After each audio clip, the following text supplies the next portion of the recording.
The Happy Prince by Oscar Wilde. High above the city, on a tall column, stood the statue of the Happy Prince. He was gilded all over with thin leaves of fine gold. For eyes, he had 2 bright sapphires, and a large red ruby glowed on his sword hilt. He was very much admired indeed. "He is as beautiful as a weathercock," remarked one of the town councillors, who wished to gain a reputation for having artistic tastes. "Only not quite so useful," he added, fearing lest people should think him unpractical, which he really was not. "Why can't you be like the Happy Prince?"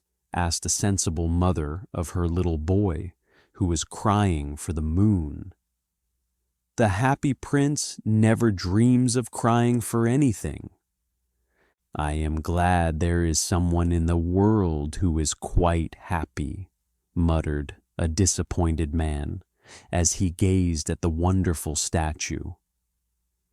"He looks just like an angel," said the charity children, as they came out of the cathedral in their bright scarlet cloaks and their clean white pinafores. "How do you know?" said the mathematical master. "You have never seen one." "Ah, but we have in our dreams," answered the children. And the mathematical master frowned and looked very severe, for he did not approve of children dreaming.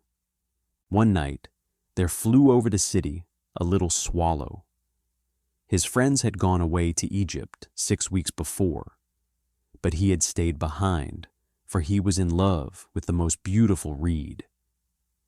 He had met her early in the spring as he was flying down the river after a big yellow moth, and had been so attracted by her slender waist that he had stopped to talk to her.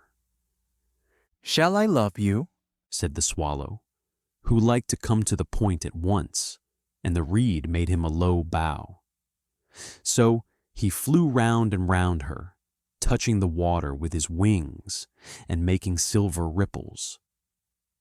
This was his courtship, and it lasted all through the summer. "It is a ridiculous attachment," twittered the other swallows. "She has no money and far too many relations, and indeed the river was quite full of reeds." Then, when the autumn came, they all flew away. After they had gone, he felt lonely and began to tire of his lady love. "She has no conversation," he said, "and I'm afraid that she is a coquette, for she is always flirting with the wind." And certainly, whenever the wind blew, the reed made the most graceful curtsies. "I admit that she is domestic," he continued, "but I love traveling, and my wife, consequently, should love traveling also. Will you come away with me?" he said finally to her. But the reed shook her head. She was so attached to her home. "You have been trifling with me," he cried. "I am off to the pyramids. Goodbye." And he flew away. All day long he flew, and at night time he arrived at the city. "Where shall I put up?" he said. "I hope the town has made preparations." Then he saw the statue on the tall column. "I will put up there," he cried. "It is a fine position with plenty of fresh air." So he alighted just between the feet of the Happy Prince. "I have a golden bedroom," he said softly to himself as he looked round, and he prepared to go to sleep. But just as he was putting his head under his wing, a large drop of water fell on him. What a curious thing! he cried. There is not a single cloud in the sky. The stars are quite clear and bright, and yet it is raining. The climate in the north of Europe is really dreadful. The reed used to like the rain, but that was merely her selfishness. Then another drop fell. What is the use of a statue if it cannot keep the rain off? He said, I must look for a good chimney pot. and he determined to fly away. But before he had opened his wings, a third drop fell, and he looked up and saw. Ah, what did he see? The eyes of the happy prince were filled with tears, and tears were running down his golden cheeks.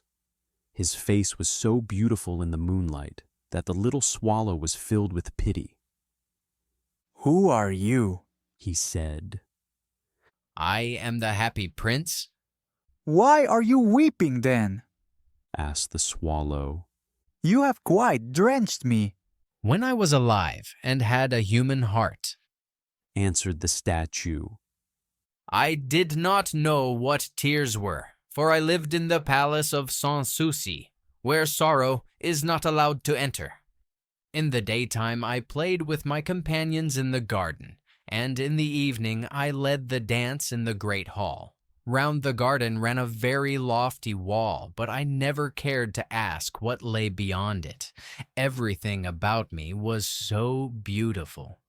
My courtiers called me the happy prince, and happy indeed I was, if pleasure be happiness. So I lived, and so I died.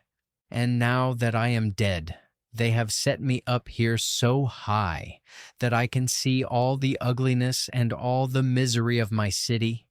And though my heart is made of lead, yet I cannot choose but weep.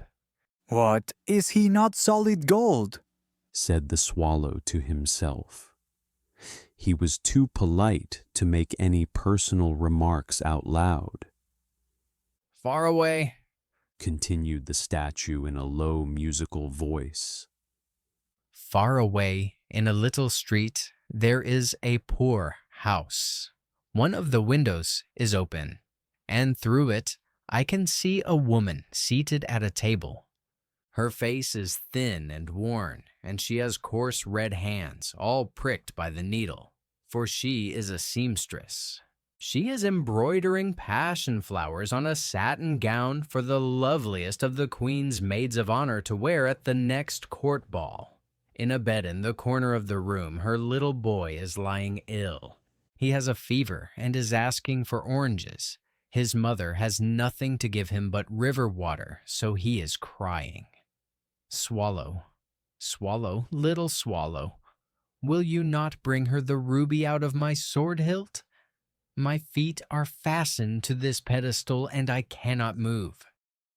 I am waited for in Egypt. Said the swallow. My friends are flying up and down the Nile and talking to the large lotus flowers. Soon they will be going to sleep in the tomb of the great king. The king is there himself in his painted coffin. He is wrapped in yellow linen and embalmed with spices. Round his neck is a chain of pale green jade, and his hands are like withered leaves. Swallow, swallow, little swallow, Said the prince. will you not stay with me for one night and be my messenger? The boy is so thirsty, and the mother so sad. I don't think I like boys. Answered the swallow. Last summer, when I was staying on the river, there were two rude boys, the miller's sons, who were always throwing stones at me. They never hit me, of course. We swallows fly far too well for that, and besides, I come of a family famous for its agility. But still, it was a mark of disrespect. But the happy prince looked so sad that the little swallow was sorry. It is very cold here. he said. But I will stay with you for one night and be your messenger. Thank you, little swallow, said the prince. So the swallow picked out the great ruby from the prince's sword and flew away with it in his beak over the roofs of the town. He passed by the cathedral tower, where the white marble angels were sculptured. He passed by the palace and heard the sound of dancing. A beautiful girl came out on the balcony with her lover. How wonderful the stars are, he said to her. And how wonderful is the power of love. I hope my dress will be ready in time for the state ball, she answered. I have ordered passion flowers to be embroidered on it, but the seamstresses are so lazy. He passed over the river and saw the lanterns hanging to the masts of the ships. He passed over the ghetto and saw the old Jews bargaining with each other and weighing out money in copper scales. At last, he came to the poorhouse and looked in. The boy was tossing feverishly on his bed, and the mother had fallen asleep. She was so tired. In he hopped and laid the great ruby on the table beside the woman's thimble. Then he flew gently round the bed, fanning the boy's forehead with his wings. How cool I feel, said the boy. I must be getting better. And he sank into a delicious slumber. Then the swallow flew back to the happy prince and told him what he had done. It is curious, he remarked. But I feel quite warm now, although it is so cold. That is because you have done a good action, said the prince. And the little swallow began to think, and then he fell asleep. Thinking always made him sleepy. When day broke, he flew down to the river and had a bath. What a remarkable phenomenon, said the professor of ornithology as he was passing over the bridge. A swallow in winter. And he wrote a long letter about it to the local newspaper. Everyone quoted it. It was full of so many words that they could not understand. Tonight I go to Egypt, said the swallow, and he was in high spirits at the prospect. He visited all the public monuments and sat a long time on top of the church steeple. Wherever he went, the sparrows chirruped and said to each other, "What a distinguished stranger!" So he enjoyed himself very much. When the moon rose, he flew back to the happy prince.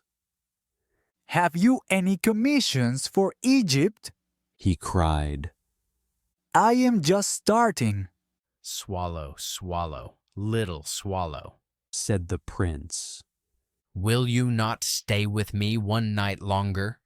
I am waited for in Egypt, answered the swallow. Tomorrow, my friends will fly up to the second cataract. The river horse couches there among the bulrushes, and on a great granite throne sits the god Memnon. All night long he watches the stars, and when the morning star shines, he utters one cry of joy, and then he is silent. At noon, the yellow lions come down to the water's edge to drink. They have eyes like green barrels, and their roar is louder than the roar of the cataract. Swallow, swallow, little swallow, said the prince. Far away across the city, I see a young man in a garret. He is leaning over a desk covered with papers, and in a tumbler by his side, there is a bunch of withered violets. His hair is brown and crisp, and his lips are red as a pomegranate, and he has large and dreamy eyes. He is trying to finish a play for the director of the theater. but he is too cold to write any more. There is no fire in the grate, and hunger has made him faint. I will wait with you one night longer, said the swallow, who really had a good heart. Shall I take him another ruby? Ah, I have no ruby now, said the prince. My eyes are all that I have left. They are made of rare sapphires which were brought out of India 1,000 years ago. Pluck out one of them and take it to him. He will sell it to the jeweler and buy food and firewood and finish his play. Dear prince, said the swallow, I cannot do that. and he began to weep. Swallow, swallow, little swallow, said the prince. do as I command you. So the swallow plucked out the prince's eye and flew away to the student's garret. It was easy enough to get in, as there was a hole in the roof. Through this he darted and came into the room. The young man had his head buried in his hands, so he did not hear the flutter of the bird's wings.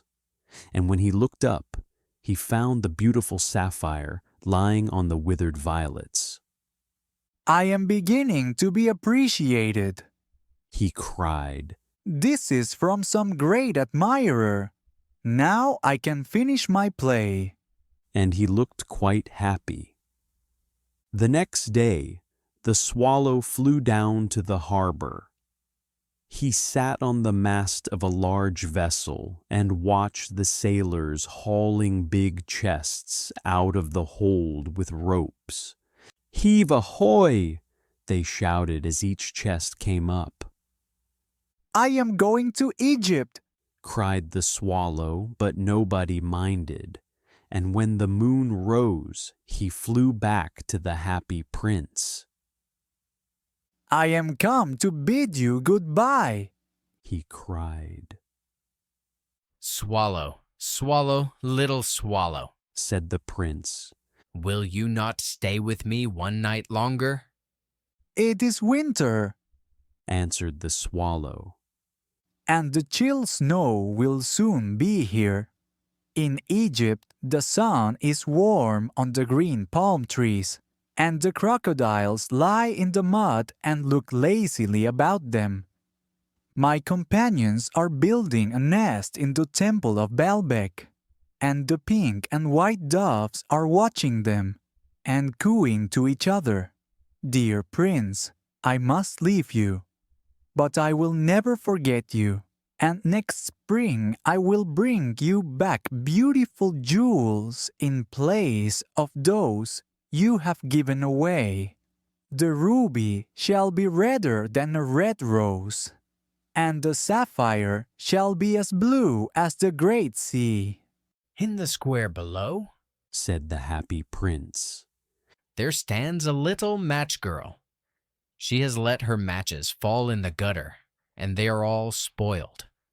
Her father will beat her if she does not bring home some money, and she is crying. She has no shoes or stockings, and her little head is bare. Pluck out my other eye and give it to her, and her father will not beat her. I will stay with you one night longer, Said the swallow. but I cannot pluck out your eye. You would be quite blind then. Swallow, swallow, little swallow, Said the prince. do as I command you. So he plucked out the prince's other eye and darted down with it. He swooped past the match girl and slipped the jewel into the palm of her hand. "What a lovely bit of glass!" cried the little girl, and she ran home, laughing. Then the swallow came back to the prince. You are blind now, He said, so I will stay with you always. No, little swallow, said the poor prince. you must go away to Egypt. I will stay with you always, said the swallow, and he slept at the prince's feet. All the next day he sat on the prince's shoulder and told him stories of what he had seen in strange lands. He told him of the red ibises who stand in long rows on the banks of the Nile and catch gold fish in their beaks, of the Sphinx who is as old as the world itself and lives in the desert and knows everything, of the merchants who walk slowly by the side of their camels and carry amber beads in their hands, of the king of the mountains of the moon who is as black as ebony and worships a large crystal, of the great green snake that sleeps in a palm tree and has 20 priests to feed it with honey cakes, and of the pygmies who sail over a big lake on large flat leaves and are always at war with the butterflies. Dear little swallow, said the prince, you tell me of marvelous things, but more marvelous than anything is the suffering of men and of women. There is no mystery so great as misery. Fly over my city, little swallow, and tell me what you see there. So the swallow flew over the great city and saw the rich making merry in their beautiful houses, while the beggars were sitting at the gates. He flew into dark lanes and saw the white faces of starving children looking out listlessly at the black streets. Under the archway of a bridge, 2 little boys were lying in one another's arms to try and keep themselves warm. How hungry we are, they said. You must not lie here, shouted the watchman, and they wandered out into the rain. Then he flew back and told the prince what he had seen. I am covered with fine gold, said the prince. You must take it off, leaf by leaf, and give it to my poor. The living always think that gold can make them happy. Leaf after leaf of the fine gold the swallow picked off, till the happy prince looked quite dull and gray. Leaf after leaf of the fine gold he brought to the poor, and the children's faces grew rosier, and they laughed and played games in the street. We have bread now, they cried. Then the snow came, and after the snow came the frost. The streets looked as if they were made of silver. They were so bright and glistening. Long icicles like crystal daggers hung down from the eaves of the houses. Everybody went about in furs, and the little boys wore scarlet caps and skated on the ice. The poor little swallow grew colder and colder, but he would not leave the prince. He loved him too well. He picked up crumbs outside the baker's door when the baker was not looking, and tried to keep himself warm by flapping his wings. But at last he knew that he was going to die. He had just strength to fly up to the prince's shoulder once more. Goodbye, dear prince, he murmured. Will you let me kiss your hand? I am glad that you are going to Egypt at last, little swallow, said the prince. You have stayed too long here, but you must kiss me on the lips, for I love you. It is not to Egypt that I am going, said the swallow. I am going to the house of death. Death is the brother of sleep, is he not? And he kissed the happy prince on the lips and fell down dead at his feet. At that moment, a curious crack sounded inside the statue, as if something had broken. The fact is that the leaden heart had snapped right in two. It certainly was a dreadfully hard frost. Early the next morning, the mayor was walking in the square below in company with the town councilors. As they passed the column, he looked up at the statue. "Dear me, how shabby the Happy Prince looks," he said. "How shabby indeed," cried the town councilors, who always agreed with the mayor, and they went up to look at it. "The ruby has fallen out of his sword, his eyes are gone, and he is golden no longer," said the mayor. "In fact, he is little better than a beggar." "Little better than a beggar," said the town councilors. "And here is actually a dead bird at his feet," continued the mayor.